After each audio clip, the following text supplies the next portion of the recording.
दोस्तों, आपने ये खबर तो जरूर सुनी होगी कि नॉर्थ अटलांटिक ओशन में पिछले 111 साल से डूबे टाइटैनिक जहाज को देखने गई टाइटन पनडुब्बी में खतरनाक धमाका हुआ और उसमें बैठे 5 अरबपतियों की दर्दनाक मौत हो गई। लेकिन आखिर उस दिन क्या हुआ था और क्यों इतने समय के रिसर्च और डेवलपमेंट के बाद बनाई गई ये पनडुब्बी अचानक से फट गई? आपको यहाँ ये बात बताते चलें कि जब टाइटन को समंदर में उतारने से पहले तैयार किया जा रहा था तब उसमें एक दिक्कत सामने आई थी। वो क्या दिक्कत थी और आखिर पता होने के बावजूद भी इन लोगों ने अपनी जान जोखिम में क्यों डाली? सवाल तो कई हैं और आज हम टाइटन पनडुब्बी से जुड़े इन्हीं सवालों के जवाब से पर्दा उठाएंगे, तो पूरा वीडियो जरूर देखिएगा। ओशन गेट टाइटन पनडुब्बी ने अपना सफर कनाडा के सेंट जॉन पोर्ट से शुरू किया। जिस लोकेशन पर पहुंचकर इसे समंदर के अंदर डाइव करना था वो सेंट जॉन पोर्ट से करीब 700 किलोमीटर दूर था। साल 1912 में समंदर के इस इलाके में टाइटैनिक जहाज के एक बड़े आइसबर्ग से टकराने के बाद वो 2 हिस्सों में टूटकर समंदर में डूब गया था और 1500 से भी ज्यादा यात्रियों ने अपनी जान गंवाई थी। जिसके बाद कई सर्च ऑपरेशन हुए, लेकिन समंदर की गहराइयों में डूबा टाइटैनिक मिलने का नाम नहीं ले रहा था। हालांकि डूबने से करीब 73 साल बाद 1985 में टाइटैनिक जहाज की सही लोकेशन का पता लगा और 18 जून 2023 के दिन अपने साथ 5 अरबपतियों को लेकर टाइटन पनडुब्बी इसी जगह डाइव करके समंदर की सतह से 12,000 फीट नीचे जाने वाली थी। इस सफर में मौजूद 5 लोगों में से सबसे पहले थे एक्शन एविएशन के चेयरमैन हामिश हार्डिंग, जिन्होंने जेफ बेजोस के साथ अंतरिक्ष में भी सफर किया था। दूसरे नंबर पर 77 साल के फ्रांसीसी गोताखोर पॉल हेनरी थे, जो टाइटैनिक के मलबे की जांच के लिए 1987 में हुए पहले मानव युक्त मिशन का हिस्सा भी थे, इसलिए इन्हें मिस्टर टाइटैनिक भी कहा जाता था। तीसरे और चौथे नंबर पर थे पाकिस्तानी बिजनेसमैन शहजादा दाऊद और उनके बेटे सुलेमान दाऊद, जिसमें से सुलेमान की उम्र तो सिर्फ 19 साल थी। वहीं 5वें व्यक्ति थे टाइटन सबमरीन बनाने वाली कंपनी ओशन गेट के सीईओ स्टॉकटन रश, जो इस पनडुब्बी के पायलट की तरह सफर का हिस्सा बने थे। इन 5 लोगों ने 1912 में डूबी टाइटैनिक का मलबा देखने के अपने शौक को पूरा करने के लिए इस सफर को चुना था और अगर यह सफर सफल रहता तो और लोगों के लिए भी इस यात्रा का बंदोबस्त किया जाता। लेकिन इनके साथ ऐसा रूह कपाने वाला हादसा हुआ कि अगले कई सालों तक कोई टाइटैनिक के पास जाने का सोचेगा तक नहीं। दोस्तों, वैज्ञानिकों का मानना है कि समंदर की गहराइयों में जाना अंतरिक्ष में जाने से भी ज्यादा मुश्किल है और इसकी सबसे बड़ी वजह है पानी का प्रेशर। इसी प्रेशर की वजह से कई तरकीबें खोजने के बावजूद वैज्ञानिक आज तक टाइटैनिक के मलबे को समंदर से बाहर नहीं निकाल पाए।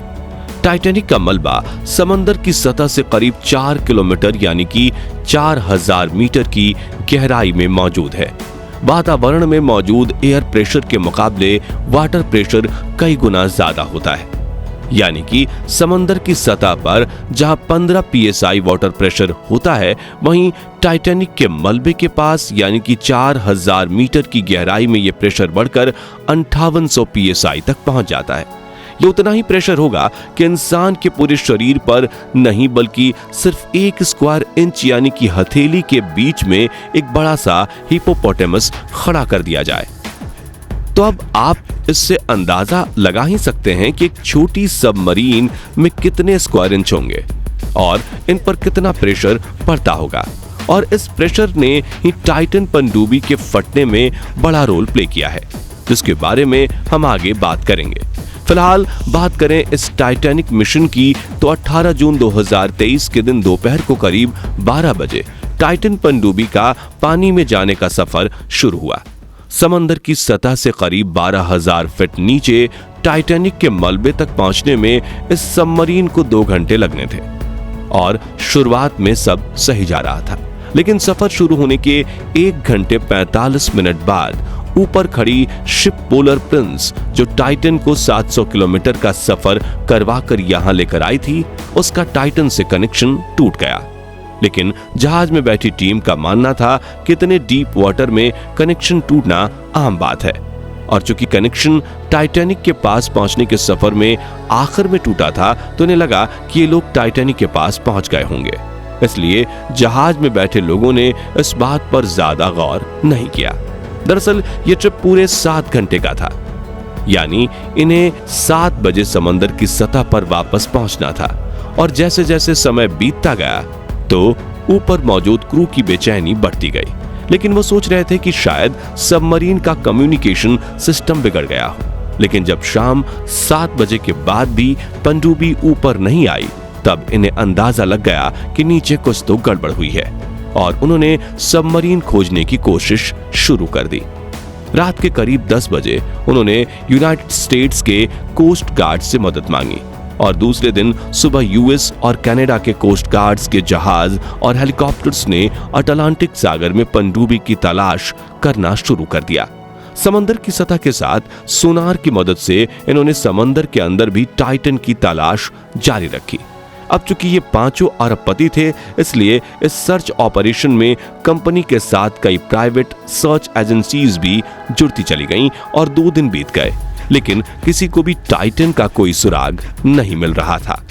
लेकिन फिर 21 जुलाई के दिन सुबह 6 बजे सर्च टीम को अंडर वाटर रेडार के जरिए डीप ओशियन में कुछ आवाजें सुनाई दी, और सर्च टीम ने तुरंत ही अपने रिमोट ऑपरेटेड व्हीकल्स को आवाज की तरफ भेजा। लेकिन इस बार भी टाइटन की कोई खबर नहीं मिली। अब ओशन गेट और कोस्ट गार्ड की टीम को पनडुब्बी का हमेशा के लिए खो जाने का डर सता रहा था, क्योंकि उसमें 5 लोगों के लिए करीब 96 घंटे के लिए ही ऑक्सीजन था, जिसमें से करीब 72 घंटे बीत चुके थे, यानी कि अब इनके पास सिर्फ 24 घंटे थे। इस बात को ध्यान में रखते हुए सर्च टीम्स ने जल्दी से अपनी ROVs को टाइटैनिक के पास भेजा, और उसने टाइटैनिक के 1600 फीट की दूरी पर टाइटन सबमरीन के दुम का एक हिस्सा खोज निकाला। इसका यही मतलब था कि टाइटैनिक देखने गई पनडुब्बी पानी का प्रेशर बर्दाश्त नहीं कर पाई और समंदर की गहराई में ही फटकर बिखर गई। लेकिन आखिर ऐसा क्यों हुआ? तो बता दें, इतना ज्यादा प्रेशर झेलने वाली सबमरीन्स को टाइटेनियम या स्टील जैसे हाई स्ट्रेंथ मेटल्स का इस्तेमाल करके बनाया जाता है। लेकिन टाइटन को डिजाइन करने वाले ओशन गेट के चेयरमैन ने यह बात खुद को बोली थी कि उन्होंने सबमरीन को स्टील की बजाय एविएशन ग्रेड के कार्बन फाइबर से बनाया है, ताकि वो इंडस्ट्री में अपनी नई इनोवेशन को सामने ला सके। लेकिन ये इसे स्टील के मुकाबले कमजोर बना रहा था। अब ऐसा नहीं है कि उन्होंने इसे टेस्ट नहीं किया, बल्कि सबमरीन के तैयार हो जाने के बाद इन्होंने इस पर 5000 से लेकर 10,000 PSI का प्रेशर टेस्ट भी किया था, जिसमें ये पास हो गई थी। लेकिन विशेषज्ञों का कहना है कि समंदर की गहराई में सिर्फ वाटर प्रेशर ही नहीं, बल्कि कई अलग तरह के दबाव सबमरीन को झेलने पड़ते हैं, जैसे कि पानी का तेज बहाव और समुद्री जीवों या भारी चट्टानों का सबमरीन से टकराना। यानी कि इसके ब्लास्ट होने की सबसे बड़ी वजह थी स्टील की जगह कार्बन फाइबर का इस्तेमाल करना। लेकिन एक और वजह थी जिसे कंपनी ने लॉन्च के पहले शायद अनदेखा कर दिया था, और वो थी सबमरीन में पहले से मौजूद कुछ दरारें। हो सकता है कि आपको ये बात सुनने में अटपटी लगे, लेकिन इस सफर से पहले साल 2019 में भी ये सबमरीन गहरे पानी में उतरी थी, और उस सफर में पायलट स्टॉकटून रश के साथ उनके दोस्त कार्ल स्टैनली भी सबमरीन में सवार थे। और हाल ही में उन्होंने एक मीडिया इंटरव्यू में बताया कि जब ये पनडुब्बी समंदर की गहराइयों में जा रही थी, तभी मैंने इसमें कुछ क्रैकिंग आवाज सुनी थी, और स्टॉकटून को भी इस बारे में पता था, लेकिन मुझे उस पर पूरा भरोसा था, इसलिए मैंने इन आवाजों पर इतना ध्यान नहीं दिया। उन्होंने इस इंटरव्यू में यह भी बताया कि वो टाइटन की दूसरी डाइव थी, और पहली डाइव में स्टॉकटून जब अकेला था तब भी उसने ये आवाजें सुनी थी, जिसके बारे में उसने मुझे बताया था। लेकिन 2 राइड्स सही सलामत हो जाने के बाद शायद उसे अपने कार्बन फाइबर वाले इनोवेशन पर भरोसा बैठ चुका था। यानी हम ये कह सकते हैं कि 5 यात्रियों को बिठाकर टाइटैनिक के मलबे को देखने की यात्रा पर गई इस सबमरीन की कार्बन फाइबर बॉडी में पहले से ही कुछ माइनर क्रैक्स मौजूद होंगे, जिसे कंपनी ने नजरअंदाज कर दिया होगा।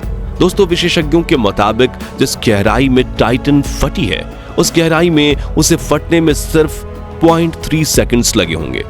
इसलिए अंदर बैठे यात्रियों को इस बात की भनक तक नहीं होगी कि कुछ ही पलों में हमारी पनडुब्बी फट जाएगी और हम इस दुनिया को अलविदा कह देंगे। तो दोस्तों, क्या 111 साल पहले टाइटैनिक जहां डूबा था, अटलांटिक सागर की वो जगह श्रापित है, या फिर टाइटन पनडुब्बी का भी उसी जगह फटना महज इसे बनाने वाले की गलती का नतीजा? इस बारे में अपनी राय हमें कमेंट्स में बताइए और जानकारी पसंद आई हो तो इस वीडियो को लाइक और शेयर कर दीजिए। साथ ही हमारे चैनल को सब्सक्राइब और फेसबुक पेज को फॉलो जरूर कर दीजिए। धन्यवाद।